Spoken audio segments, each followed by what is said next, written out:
उत्तर प्रदेश में मुख्यमंत्री हैं योगी आदित्यनाथ जी, वो भी तो पहाड़ के हैं। उत्तराखंड के रह रहा हो, उत्तराखंड का वासी है वो। नमस्कार, मैं विक्रमजीत सिंह फिर से स्वागत करता हूं संसारवाणी में। साथियों, उत्तराखंड में जो चल रहा है और नए नए बयान आप सोशल मीडिया के माध्यम से जरूर सुन रहे होंगे और विरोध भी कुछ लोगों द्वारा किया ही जा रहा है उन बयानों का। और अब हमारे साथ है सुरेंद्र ठाकुर जी, जिनके आवास पे इन्हीं मुद्दों को लेके एक बैठक का आयोजन किया गया था और जिसमें पर्वतीय मैदानी एकता मंच के द्वारा इन्हें एक बड़ी जिम्मेदारी दी गई है। तो सुंदर जी, सबसे पहले आपको बहुत बहुत शुभकामनाएं इतनी बड़ी जिम्मेदारी मिलने के लिए। धन्यवाद जी। और मैं ये जानना चाहूंगा कि इतना बड़ा जो संगठन ने भरोसा जताया आपके ऊपर, क्या कहना चाहेंगे? संगठन बना है, हम उसका खराब करेंगे, जो भी बातें हुई उनसे मिलाएंगे। ऐसा संगठन बनाने की एक मजबूरी हुई हमारी, क्योंकि अभी हम देख रहे हैं उत्तराखंड के अंदर, उत्तर प्रदेश और उत्तराखंड पहले एक ही। आज जब उत्तराखंड बना हमारा, तो उसके बाद मूल निवास का मुद्दा गर्म हो गया, पता नहीं कितने मुद्दे हुए। फिर उसके बाद कई बयान आने लगे, कोई बोल रहा है जूता मारेंगे, कोई बोला ग्राफ काटेंगे। ये बहुत गलत बयानबाजी है, मैं उसकी निंदा करता हूँ। यदि उस पर शुरू में रोक लग जाती तो ये नौबत आगे ना बढ़ती। आज जो मैं देख रहा हूँ जगह जगह, आज मैं वीडियो कहीं देख रहा था, शहजाद अली ने ये क्वेश्चन वहाँ उठाया, विधानसभा के अंदर उठाया, तो मजबूरी में तो उठाना पड़ा होगा उनको। आज से थोड़ी ना बना उत्तराखंड, 25 साल हो गए हमारे उत्तराखंड के। और उसके बाद इतनी नौबत आ गई कि यदि उस पर शुरू में रोक लग जाती तो ये आगे बात ना बढ़ती। संगठन बनाने की जरूरत थोड़ी पड़ती है हमको। फिर आज हमने संगठन इसलिए बनाया ताकि हम भी अपनी आवाज़, अपने आदमियों की आवाज़ बने। अब हरिद्वार के बारे में उन्होंने कहा किसी और बात जाएंगे, हम उसमें वो डाल देंगे, सारे लोग मर जाएंगे, ये कौन सी बात हो गई? कहाँ से चल रहे हो, कहाँ ले जा रहे हो? इस प्रदेश इतना सुंदर प्रदेश है, इसको ऐसे ही रहने दो, इसको बांटने की कोशिश ना करें। जो लोग ये बयान दे रहे हैं कि कहीं ना कहीं नेता राजनीति रोटी सेकने की भी कोशिश कर रहे हैं, उनके बारे में क्या कहना चाहिए?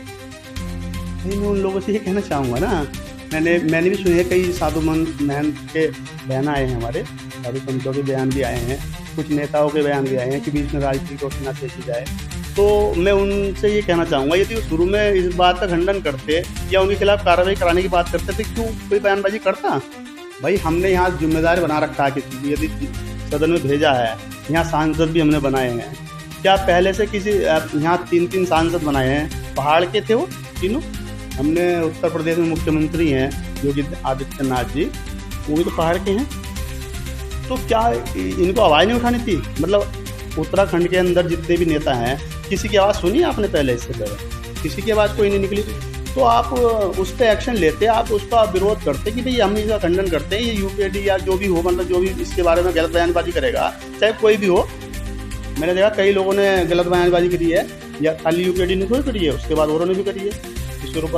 शुरुआत यूकेडी के द्वारा की गई थी ना? शुरुआत यूकेडी के द्वारा की गई। कहीं ना कहीं ये कह सकते हैं हम कि यूकेडी का गठन ही इसीलिए हुआ था कि पर्वत अलग और मैदान अलग करने के लिए। क्या कहें? मैं तो यही समझता हूँ, शायद इससे पहले मैंने कोई ऐसी बयानबाजी नहीं सुनी।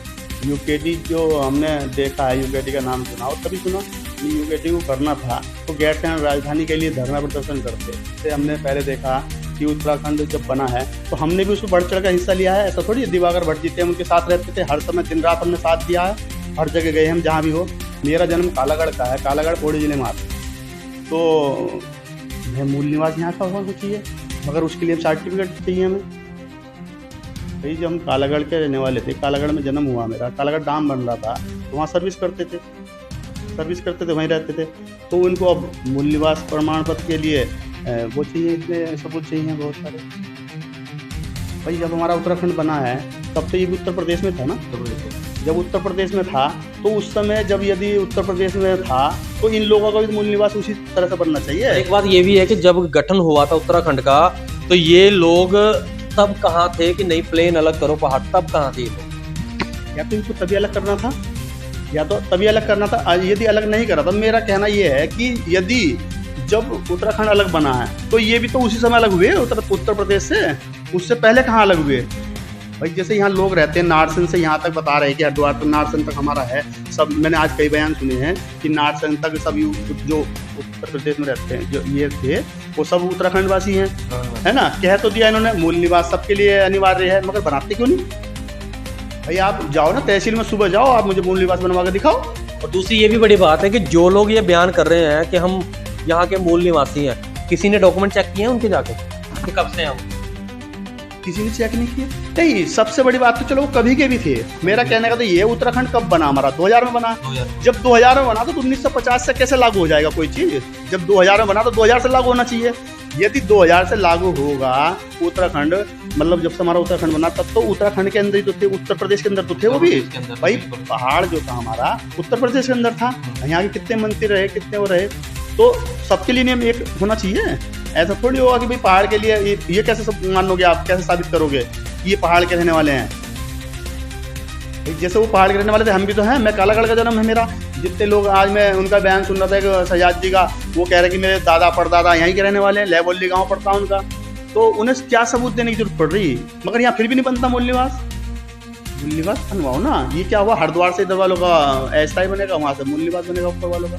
नियम अगर एक राज्य है तो एक, अगर आपको किसी, देखो मुख्यमंत्री हो या कोई भी हो, हमारे जो मुख्यमंत्री बनते हैं वो सबके लिए हैं, ना किसी पार्टी के हुए हो और ना किसी, मतलब हर आदमी उनके लिए एक समान होना चाहिए। वैसे ही उनके राज्य में नियम भी एक ही होना चाहिए।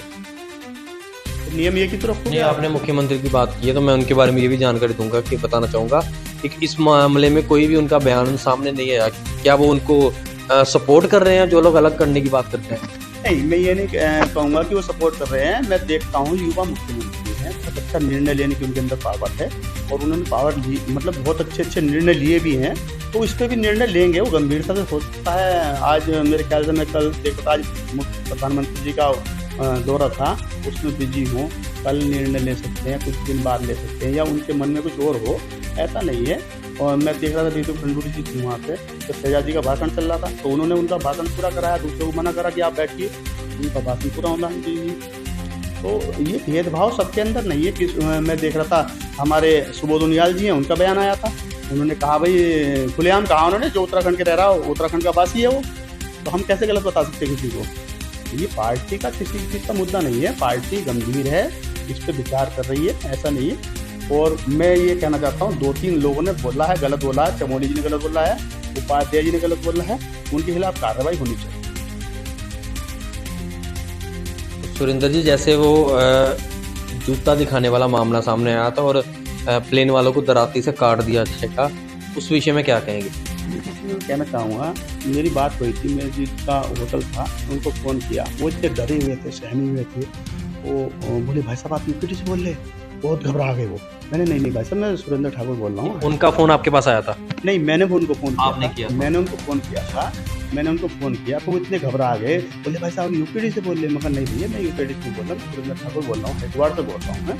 मुझे आपसे बात करनी थी, जो ये जूता वाला दिखाया आपने, कुछ तक कार्रवाई क्यों नहीं की? अरे भाई साहब हम तो यहाँ रहना, तो कैसे हम कार्रवाई कर सकते हैं? मतलब सब चढ़ गए थे, हम तो बहुत डरे हुए हैं, हमको हिम्मत भी नहीं होती। आपका फ़ोन जब आपने बताया मैं प्लेन का हूँ, तो थोड़ी उनकी ज़्यादा बनी। तो हमने कहा ऐसा नहीं है, हम साथ खड़े हैं, अगर कहीं जरूरत पड़ेगी तो साथ खड़े होंगे और ये आगे भी रहेगा। अगर कहीं हमारे आदमी को जरूरत पड़ेगी और सरकार उस पर कोई ठोस निर्णय नहीं लेगी तो हम साथ खड़े होंगे, अपने के साथ खड़े होंगे। भाई ऐसा ना, आप ये ऐसा लागू नहीं कर सकते कि भाई आप डरा धमका आगे किसी को आप भगाना चाह रहे हैं यहाँ से। भाई यहाँ विकास तभी तो होगा, लोग आएंगे, जुड़ेंगे, यहाँ रोजगार भी पैदा करेंगे। अभी यहाँ जो मान लो सब उत्तराखंड वालों ने थोड़ी होटल बनाए थे, बहुत लोग बाहर वालों के होटल थे, उससे रोजगार मिला ही ना। जो घूमने आते हैं यात्री, उससे भी रोजगार मिलता है। भाई जितने भी हमारी यात्रा चल रही है उससे रोज कुछ तो फायदा है। मैं घूमता हूँ पहाड़ में, जाकर देखता हूँ, मेरी बात हुई है कई बार, वहाँ घुमा हूँ मैं। तो मैंने उनसे कहा अम्मा जैसे आप ये बयान सुन रही हो, 2-4 हमारी बुजुर्ग महिलाएं थी, मैंने उनसे पूछा अम्मा जैसे आप ये बयान सुन रही हो इसके बारे में क्या कहेंगे आप? बोले भैया ये लोग तो यहाँ रहते हैं, देखो हमारे गाँव में 10-5 लोग रहते हैं, बाकी सब कोई दिल्ली रह रहा, कोई लखनऊ रह रहा, कोई कहीं रह रहा। तो जो ये बयानबाजी कर रहे हैं वो भी बाहर रहते हैं? उनके बारे में तो नहीं, मतलब गांव में लोग कम रहते हैं, गांव में लोग बहुत कम। जो वहाँ के निवासी हैं वो वहाँ नहीं रहते? वो वहाँ के निवासी बहुत कम रहते हैं, हाँ बहुत कम रहते हैं। आप जाके देखो गांव में, पहाड़ में बहुत जगह है, मतलब बहुत गांव खाली पड़े हुए हैं, मतलब बहुत ज़्यादा लोग खाली पड़े हुए हैं गाँव।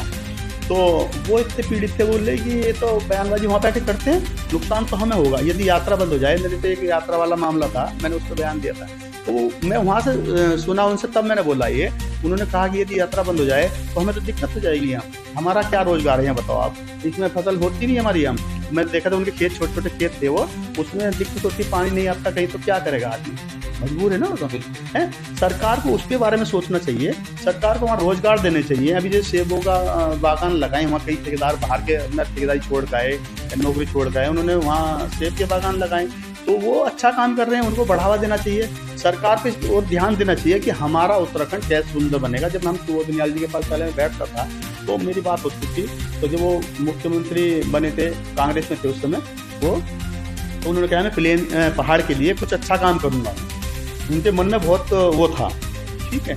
तो मैंने कहा ठीक है भाई, तो हमारे लिए जो है होगा हम भी करेंगे। तो उन्होंने कहा मैं पहाड़ वालों को कम जाने दूंगा, मैं छोटी छोटी दुकानें बनाऊंगा, रोजगार देने का काम करूंगा। मुझे अच्छा लगा, तो ऐसे रोजगार दिए जाएं, रोजगार के लिए काम किया जाए पहाड़ पे। गैरसैंण को राजधानी बनाने में यूकेडी काम करती ना, यूकेडी कहती कि भी गैरसैंण राजधानी बनाओ, तब हम मानते। वो जूता दिखा रही क्या, इतना हाईलाइट होना चाह रही है बस, खाली और कोई काम तो नहीं उसका हुआ। भाई अच्छा काम करो तो हम भी साथ रहेंगे, चाहे वो कोई भी धर्म हो, कोई पार्टी हो या कुछ भी हो। उत्तराखंड के हित में जो बात करेगा, उत्तराखंड के सम्मान में जो बात करेगा, हरिद्वार के सम्मान में जो बात करेगा, हम उसके साथ रहेंगे। और मैं एक बात और बताना चाहता हूँ, जैसे किशोर उपाध्याय जी कह रहे हैं हम इसमें वो डाल दें, क्या बोला था उसने डालने की, तो सब लोग मर जाएंगे। तो जो दूसरों को मारता है खुद मरता है। यूरिन डालने की बात कही, तो मैं कहता हूँ जो इस तरह की बयानबाजी करे ना, खुद मरता है, दूसरों को नहीं मारता। कभी भी आपने देखा हो, कहते हैं ऊपर वाले की लाठी में आवाज़ है, तो इसलिए आवाज़ नहीं होती, मतलब ऊपर वाले की लाठी में आवाज़ नहीं होती और वो जान ले लेती है। तो मैं ये कहना चाहता हूँ, गलत बयानबाजी ना करें, गलत सोच ना रखें, अच्छी सोच रखेंगे तो अच्छा होगा, बुरी सोच रखेंगे तो बुरा होगा। आपने देखा भी होगा आज से पहले भी।